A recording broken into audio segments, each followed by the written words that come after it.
But on that specific point about getting, as a police officer, getting to know people, we come back to that problem of where you live. And very often, in certain parts of London, for instance, the police officers who are policing those areas do not live in that neighbourhood. They're driving in from outside of the M25. You can't tell police officers where to live, so what do you do?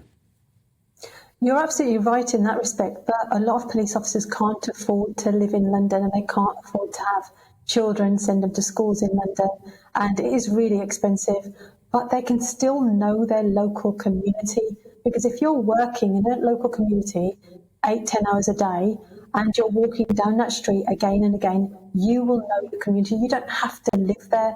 You don't have to actually live in that area, so you can still build those relationships. And it is about preventing crime, building relationships, building that trust and confidence, and actually, getting policing done. And it's not just about kicking in doors. But I do agree that every single burglary victim should be visited. And I know that in London that wasn't happening because that was a policy decision to save money.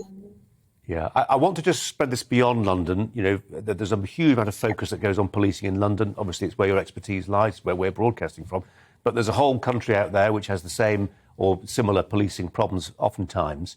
And one thing that we're not addressing, we were just talking about it with a previous guest, the closure of police stations.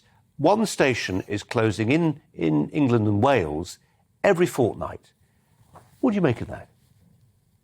I think it's very sad because those police stations were hubs, and in certain communities they were actually run by volunteers, and again that was building those relationships, so there was no actual cost to policing other than the provision of the building. But those buildings are being sold to fund policing, and I think it's really sad because we talk about local policing, we talk about neighbourhoods, but if you take police stations out of those neighbourhoods, straight away there's an erosion of those relationships and that trust and confidence as well.